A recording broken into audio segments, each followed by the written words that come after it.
Tuning in to Chaos Culture Radio, dropping knowledge in the studio you already know.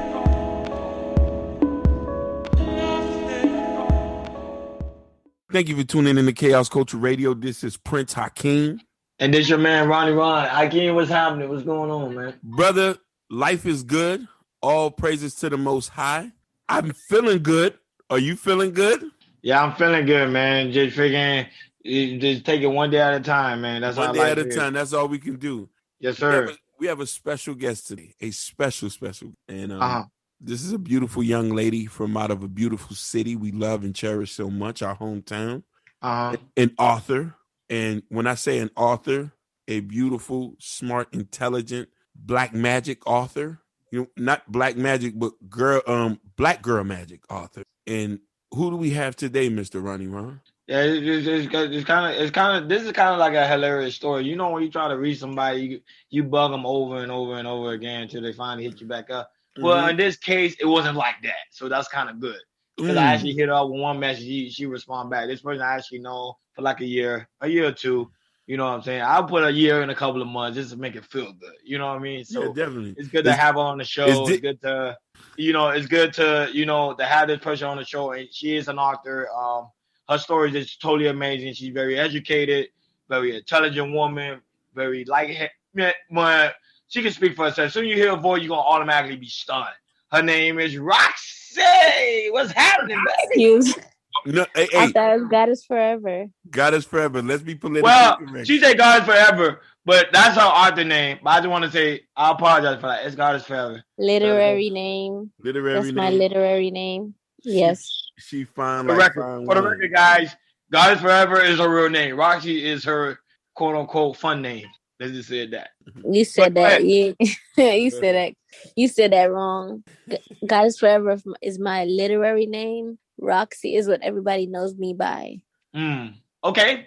So let's get to it. So I got a copy of your book. Your book is, to me, is, I love the cover. I love everything about it. It's just amazing. Is it soon you get it in your hand, it feel like the Holy Bible. You know what I mean? So I want to know what made you. Don't be cracking up. Don't be cracking up on me, man. The Holy Bible. Ain't nothing about that book. Confessions of a Dale County. Yeah, confession of exactly. So a Goddess4ever. What made you decide to write this book? Come on, talk to us. What's happening? I mean, I'm a writer. I've been writing since I was small. That's something that I've always done. I just, it's not like. Yeah. Okay, but based on the title, but the title of the book is called "Confession of a Dade County Love Story." So, yes. What made you aspire to write a love story? What inspired me to write a love story? Yes. I mean, it's especially just and of course, it's also included the city of Dade County. So it's a two-part question on that. Okay, well, it's just my genre of what I like to write about right now, and hold on. I'm sorry. How you gonna say hold on? You know we on the air. You can't tell us to hold on now. That's Why she telling us to hold on? I want to give a shout out. Because she got a love story. She got a love story she don't want to talk about. That's what it is. You're going to have to edit that part out. No, we're going to leave it. We're going to leave it. The children keep trying to walk in while I'm trying to do this interview, and I'm like, yo, I'm on the phone. No. Let the children come in. It's a part of the being more realistic. Listen, we love the kids. Yeah, we love them. I ain't tricked though, but I just love the kids. You know what I'm saying? We love them kids. But here's the thing. Whatever. Hey, I want to give a quick shout out to these beautiful ladies, Amara and So Flawless. I care about you so much. You're in my heart. I want you to know that we're gonna always be together forever. Amara and So Flawless. I'm thinking about y'all. From me to you. Okay, so back to the question at hand. So, what made you write a love story about Miami-Dade County? I mean, when I first started writing my book, I never had a title for it. I always was leaning more on the lovers and friends type of title, but I never really had like a title for my book up until like I decided, hey, I always told myself, like, I read other books and I realized like everybody that write books, they're always the number one seller of New York, the number one seller of different places, but I never really read anything about Miami unless somebody's like visiting Miami or something like that. And I wanted to say, hey, you know, let me do it. Like, you know what I'm saying? If you want something done, you do it yourself. So I said, let me do it. And then I decided to just, you know, do it like that and throw the name on there. I mean, it does take place in Miami. The setting is in Miami. And, you know, I pinpoint a lot of familiar places as well, that people are going to be familiar with. And, I just wanted it to be relatable. That's all. But why do you choose Miami-Dade County? Why didn't you choose like New York or LA? I don't know about New York and I don't know about LA because I have not visited them. I want to write about what I know about because I'm not gonna like it is a fictional stuff and I can, you know, make up my own thing, but I wanted it to be more like I said, relatable. I live in Miami. I want it to be about Miami, something that I'm familiar with. So that's why. Let me ask you a question. Is with this book you have you incorporated any to life that might make it maybe a real story or just okay, like it's mostly fiction, but at the same time I took a lot of experiences from like other people and I incorporate a lot of it into the book. Like when I have conversations with a lot of people or if I see something happening, I may have, you know, like added little bits and pieces inside of there. I may have added a little, you know, whatever inside of there. Like people gonna read the book and be like, damn, I remember this. Like, hold on, wait a minute. This sounds familiar. It's gonna be like a little bit, you know, for some people, but it's not really it's not really my life like that. It's just it's a fictional story made up of how you say it, like relatable tales. That's it. Yeah, so of course it's being a love story, and you know most women always subscribe to love story. You know that to be true. So in this book, who you consider to be like the most relatable character? The most relatable character? Yes. That like an everyday person will relate to in this book. I mean, you can pretty much relate to a lot of people in there. Like the main characters as well, they're relatable. The main female, Loretta, she's relatable for most women. The guy, Jordan, he's very relatable as well because I took his character from his character came about from a lot of me observing a lot of the guys in Miami. So like, you know, I just combine a lot of the ways of, you know, the guys in Miami of what I know. And I just, you know, put it in one, like, it's just something about him that's like, it's something about Jordan that's like, at the same, like, you know, like he's attractive, but then he's like, he's, how do you say, he's like a different kind of guy. Like he's like, a lot of women are drawn to him, but at the same time, he's like a different kind of guy. Like, you know what I'm saying? He's not like, you know how you have hoes? It's not like, he's not like the type of guy that's like smashing everything, even though that he can, he's still like selective of what he does. Like he's not just throwing himself around and just being sloppy with, you know, what he does. No, go ahead. I'll let you finish your point. Go ahead. No, because I was going to ask you about the Jordan character because you say he's kind of like every relatable guy in Miami-Dade County. I was going to say, what is a everyday guy in Miami-Dade County?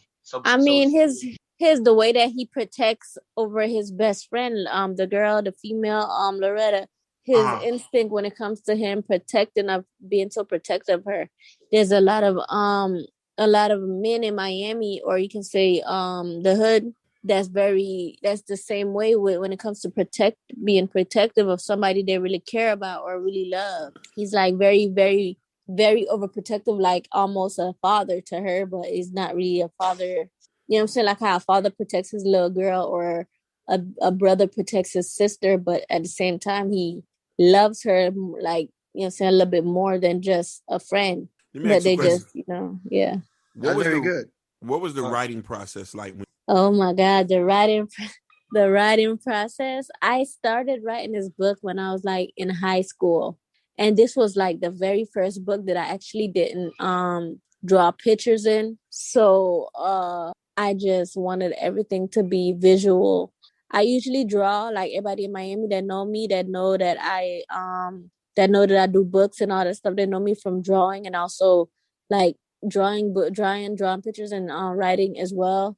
But this is like the very first book that I actually just made it completely just all writing and just making it a visual thing. So the writing process, I wanted it to be like most of the books that I've read coming up as like, you know, it's the first book that from a teenager that I decided, hey, let me go ahead and make it, you know, something like familiar with the hold on.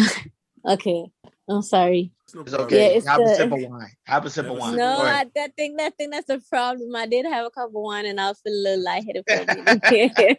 I knew you. I was like, have a sip of wine. Have another sip of wine. Go ahead. No, I think I had one glass and I was already feeling the effect. I'm not a drinker like that, so I don't really, you know, I can't have no more cups of no me and wine. Hakeem, we got our drinks. You know what I mean? Got our drinks. Got his cup of water. Man. I got my Kool-Aid juice. So let's do it. Right now, I'm sipping that Jose Cuervo right now. Jose Cuervo, you know, and I got some Don Julio here sitting too. That's only. No, I don't drink dark. You know what I mean? I only cracked the Don Julio open for Queen. See, he said he got the Don Julio. I said I got the Kool-Aid I made from freaking the grocery store. You feel me? Yeah. I'm not a drinker at all. That's why, you know, I get really like just off a little sip. I get going already. So that's good. We want you to get going. So we want to talk about this book. So we want you to get going. So go ahead. Finish your statement. Okay, yeah. So the question was, say the question again. Hakeem? It was, well, how did I come up with the I said, what was your writing process like? But the process, I think you barely you answered that question. But what my really important question is I'm happy that you are a writer because I know there's a lot of women out there who might have some writings or some journals and probably a little bit scared to come out. So it's a wonderful that you. Okay, so you know the process. I thought you was talking about like what made me like the journey of me writing, but you know the process of me publishing. No. You answered the question right. The process of you writing this, and you said you started writing this. You explained that. What I really want to know is when did you first realize you wanted it? Oh, very young. I was very young, and the thing was that I used to come home from school. And my grandma, she used to always watch this movie. And the movie was called Sister Act 2. And it was with Lauryn Hill and I believe Whoopi Goldberg. And it was a movie about her becoming a singer and that her mom wasn't supportive of her being a singer. So she would always try to hide her talent from her mom, but she would, you know, go to school and still try to be a part of the whatever choir they had. And Whoopi Goldberg asked her one time, she was like, if you wake up in the morning and the first thing that you could think about is singing, that you're supposed to be a singer. So I took that for myself and I was like, hey, you know, I wake up in the morning, the first thing I'm going to do is write. So maybe I'm supposed to be a writer. And I was very young at the time. I was like, I believe in the 5th grade or 6th grade or something like that. Something like, excuse me. I think I was like, I know I was young, probably 7th grade. I don't even know. I think it was 7th grade or something like that. Mm-hmm. And that's when I realized, because I always thought I would be a teacher or something like that. But I was like, nah, I think I'm really supposed to be a writer. And I would always, like, that's what something I just always love doing. That's my passion. That's something I always love doing. And I always thought I was going to be a teacher, but it turns out that that's not the case. I just like writing. So that's, that's why I started. Yeah. So how was the process of getting a publisher? Because, a lot of authors are trying to get their book published. So what was the process on that? Because I know that's like a very difficult process to get. Like a It is a difficult process because especially if you have no resources or anything like that, then it becomes very tough. Like my journey itself was beyond tough because it took me a very long time to even go through it, publishing and getting everything I wanted done, because I've always told people, I'm publishing my book, but nobody believed me that I really was going to publish my book because it's something that I've always dragged. I mean, I've dragged it out and I procrastinated a lot. I didn't, like I said, when you don't have the resources, you're not moving like you should. Like, say, okay, I write my book and I'm ready to publish, but I don't know which way to go. So I'm just, letting the days go by. And the thing was in 2006, I did have a publisher. I did find a publisher's. A friend of mine called me and gave me a publisher's that she found in the back of a Zane book, and I love Zane because that's one of my favorite authors. And I called the number and I got linked with the lady, and was moving forward with another book that I was gonna publish in 2006. But then when I was moving to like Georgia, and I lost everything. I lost contact with the lady and everything, and that set me back. And then with a lot of procrastination and everything else, that threw me for a even longer delay. And then everything resurfaced like around 2015, where I lost everything, and even a jump drive, because I always continue writing no matter what. But I always kept everything on a jump drive or like my Google Drive or something like that. And somehow I lost everything, but I had a packet. I did the poor man's how you say it? The poor man's copyright. Poor man's copyright, yeah. Where you package it, you mail it to yourself. That's the only thing I had left of my book. Sorry for saying so much. Okay, but that's all I had of my book. And so I went and I took it out because I said, you know what, I'm gonna try to publish anything again. And I went up, unpackaged it, and I was like, okay, so now what do I do? Because I don't have it on jump drive, and this is a lot of fucking paper. Excuse my language, I'm sorry. It's a lot of paper. So I was like, dang, how am I gonna get it back on a jump drive? So now I'm thinking, hey, I gotta retype all this stuff and all this stuff, whatever. So, but around the same time, I found a publisher. It was a lady that was locally in a flea market. I'm not gonna bring up her name. I'm not gonna say anything about her. I'm just gonna, whatever. Huh?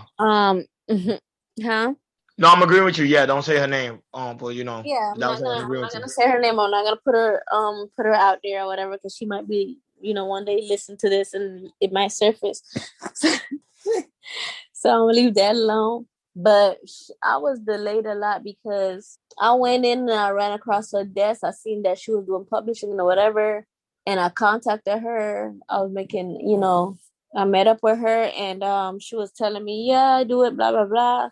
And long story short, I was going to her office every day, and I was like paying her money, and trying to see like where we going from here. She's telling me all the steps I need to take, and nothing was moving nowhere. So I'm like, what are we doing? Like, I'm trying to figure out, like, I'm paying money, like nothing is happening, and what's up? Because she's treating me as if I'm celebrity status. I know she worked with a lot of celebrities in the past, and a lot of whatever she had going on. But as far as that present time, nothing was being done on my behalf. So I was like, damn, I'm wasting my time, I'm wasting my money. I lost a lot of money playing around trying to publish locally, because that's what I wanted to do, publish locally so I could be hands-on. And then that didn't work out, long story short. So I had to put that again on the back burner. And then it sounded like it was a very challenging process. That's why I said it's kind of good how you broke it down, because I know a lot of people, because it's an inspiration to see, especially a young black woman. Yeah, because in the writing industry as well as the music industry, it's a lot of fraud and it's a lot of con, and it's you're gonna lose a lot of money. You're gonna lose trying to get things done sometimes, and unfortunately, that's just how it is when you're trying to do business. Sometimes you lose. You're gonna lose a lot. You're gonna you know what I'm saying, like, you're not gonna always win the first time, or your things are not gonna go the way you want the first time. Well, not all the time, but maybe sometimes if you get lucky. But unfortunately, that's just the way it went. And so I let it go for like a couple more years after that, because I really thought things was gonna be happening. I thought I was gonna be doing it, and it just didn't happen. So I got back in contact with a friend of mine that know me from back in the days from writing, and she was like, hey, what happened? You used to be writing and blah blah blah blah. And she was really like, I was talking to her because now she's like a mentor. So she was telling me, like, putting it into my head, like, hey, yeah, go ahead and be your thing. And then I was letting her know, like, all I have is this package. I don't have it on a jump drive anymore. So that she was like, oh, they have an app where you can scan it, take a picture of it, and it extract the words and blah blah blah. So I was like, okay. I looked it up, I found it, and while I was let me take a breath, hold on. It's a lie because I'm trying to talk so much. Okay, hold on. Okay, deep breath. No, take Okay. your time. Take your time. You know. Let me drink some water. Hold on. Yeah. Take your time. I know. Yeah, You're doing great. You're doing awesome. Doing great, man. We got all night here, baby. Yeah, I'm not gonna lie. You actually getting a lot of people information, so it's really good. We did because I think I want to be a book writer now. Yeah, exactly. A lot of people are aspiring to be book writers. You know what I mean? I think I try to let the black man's guide to, I think the black woman's guide to understanding the black man. I think that's what Okay, that sounds good. You could do that. Yeah. And maybe you can help co-write it. Yeah, I'm down. I love that. Yeah, I'm down. Okay, but what I was saying. Okay, yeah, so my friend, she's established herself where she's in a good position. So she's now a mentor, and she was telling me, hey, like, okay, you used to be writing, get it done, like start doing, this and that for yourself to get this and that done, blah, blah, blah. So I'm like, okay, it was very inspiring, our conversation, because she would call me every day and be like, make sure that I'm motivated, make sure I'm getting things done, make sure I'm moving accordingly and all the stuff. And, with that, my wheels are turning and I'm being motivated and inspired. So my wheels are turning. I'm like, okay, I'm doing it. This is something that I want. I just put my mind in that mindset and I'm like, I'm going to get this done. I really want this because I want to make sure that my kids are stable as well, just in case one day I'm not here no more. So I want to make sure that my kids, like the foundation is set for them for whenever I do leave. So that's another thing that I had in the back of my head. So I said, this is what I'm going to do. I'm going to do it no matter what, I'm going to do this. Because I told myself I need something because I want something for myself to be able to, I want something to sell because, hold on, before that, let me say, should I even say that or should I just continue my story? No, continue your story. Go ahead. This is your time to shine, baby girl. Go ahead. Okay, I'll mention that later then because I was going to say something before that. What really led me to really want to do the book. But aside from that, okay, moving forward, my process with the book is my process with the book. It is long-winded. I'm trying to make it as short as possible. But yeah, so she motivated me to go ahead and complete it once I got everything completed, and she knew that I was in the process of editing and all that stuff. She would still call me and make sure that I was on the right track and get my head to go where I need to go. And then she's the one that gave me the publisher and told me, hey, you can do it here. She gave me the resources. Remember, I said before that you have to have the resources. So once she gave me the resources and all the things that I needed to go ahead and do it, there was nothing else that could stop me because now I have everything that I need. So I went ahead and just went from there. And to be honest, mine took a long time because my publishing took a long time because COVID and as well as the process because of COVID delayed a lot of stuff because then the office wouldn't be open for a lot of people and it turned out to be emails, and then from the emails we couldn't make phone calls anymore because nobody was in the office, and then we just had an send off emails, then you had to wait to receive the email and then send the email off, and it just took a longer time. So with that like I paid for like a little bit of services, and from there, everything just fell in place. Yeah. But I really, go ahead, just ask your question because I feel like I'm being long-winded. No, it's fine. Trust me, we both, me and I keep paying attention. Trust me, we're paying attention. Go ahead. Take your time. You just. That was it. Take your time. Finish. Unless you feel like she's long-winded. I'm like, no, you're doing great. You're doing great. Unless you want me to go to my next question. You can go ahead. Okay, right. So with this book, did you get any major support or any pushback? Goddess4ever. Support. Say it again. Yeah, with this book, how was the support? Did you get any pushback? Did people see doing it, or was people like gun ho? They was on it. They was ready. Your friends buy the book? Did they? You know what I mean? I mean, when it comes to support, like I said, my friend, she pushed me. That was a support system. I had some of my sisters and people, like close family members that would, check up on me, ask me how far I've gotten, where am I doing now, blah, blah, blah, blah.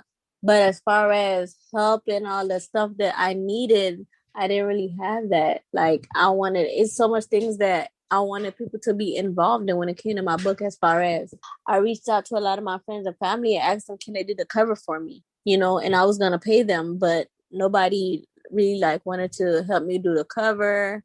Nobody wanted to pre-read it. Nobody wanted to go over it for me.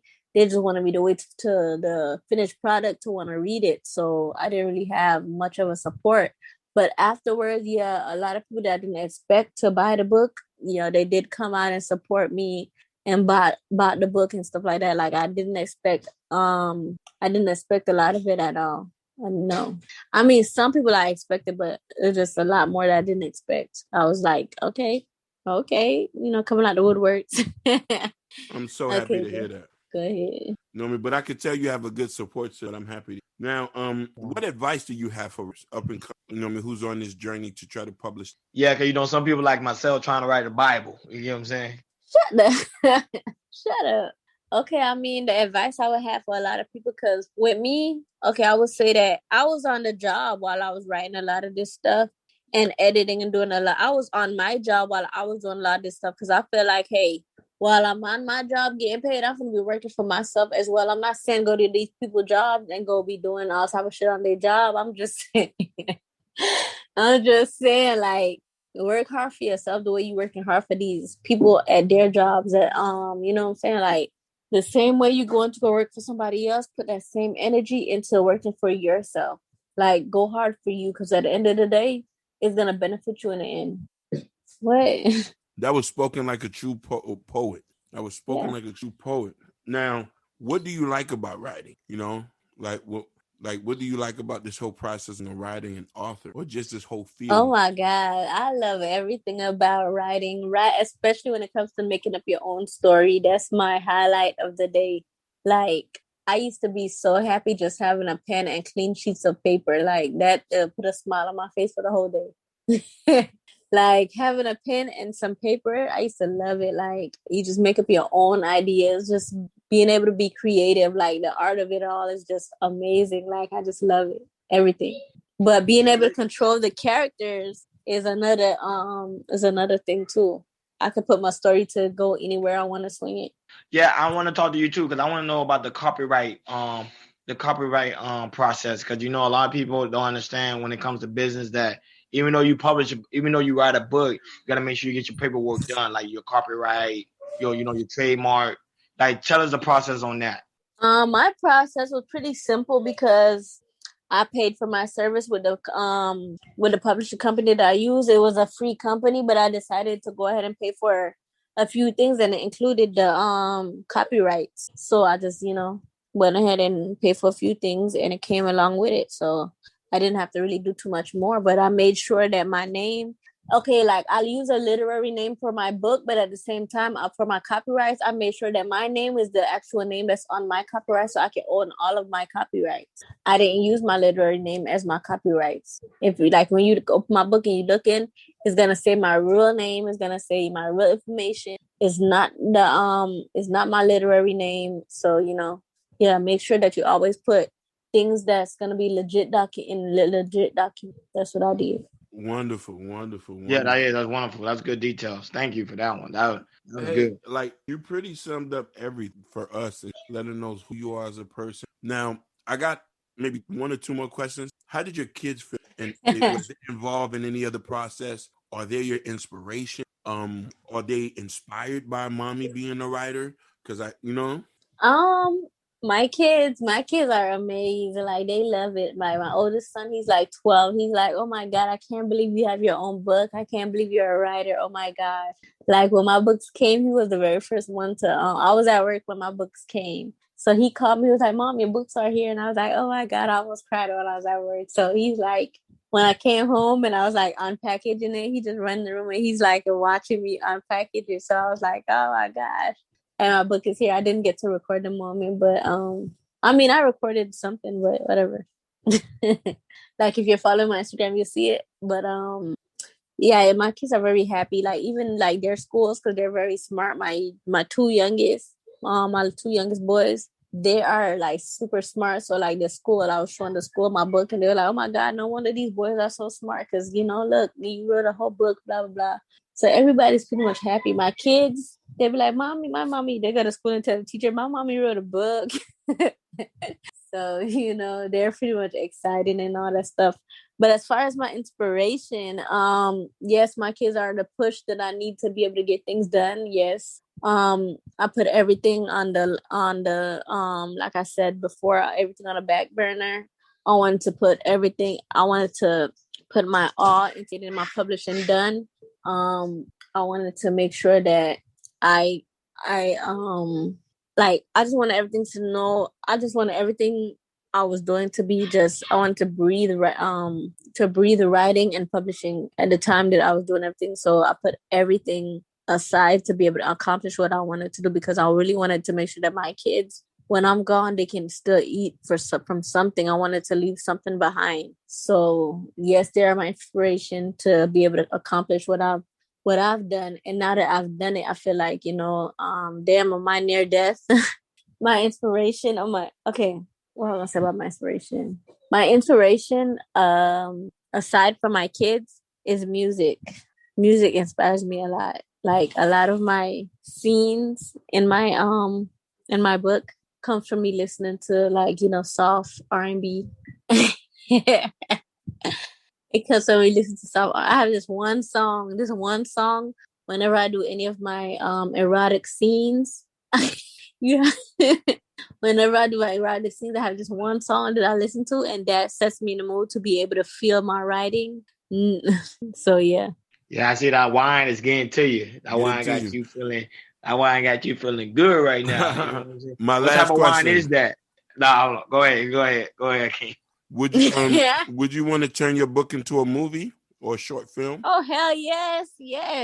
I think somebody need to contact me and put it in a movie, because guess what? They got ATL for Atlanta. They got Compton for fact. Wait, let me finish now. Hold up. They got ATL for Atlanta. They got Compton for California. They got Waist Deep for New York. So why we can't have Confessions of a Dade County for Miami? Like, come on, let's, you know what I'm saying? They need to holler at me about that. Like, come with it. Let's make it a movie. I know who I would want to play and everything. Definitely. I was going to ask you, what is your biggest failure when it comes to writing this book? What was like your biggest failure, if you can ever think of it? My biggest failure or fear? What do you mean? Like failure or fear, either or. Cause you were like, man, I should have wrote more pages. I should have wrote less pages. Like, do you feel like you limit yourself? I think I should have had an editor. I wish I would have had like an editor, to like go over the book and edit it. But because I didn't have an editor, it's just like, everything is just all me. Like, I don't know if you might see like, some slangs or something up in there. I just really like how we talk. I really put the title because of how we talk in Miami. We talk a certain way.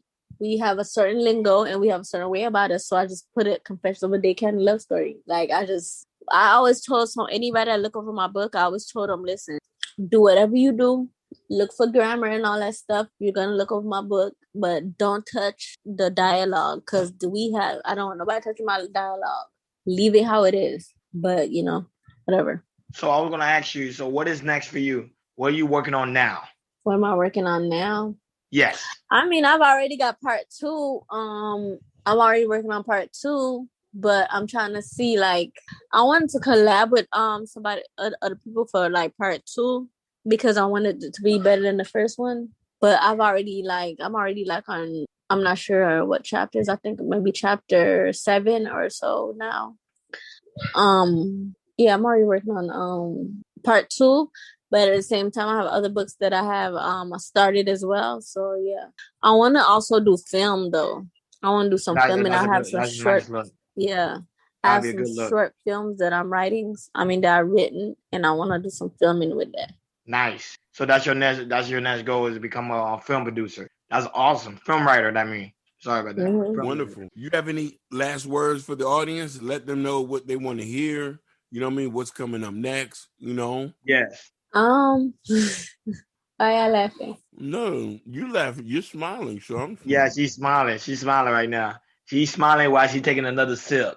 Okay, like I have a book I'm starting to write. It's called Single in Miami. That one is gonna be pretty much about sugar daddies.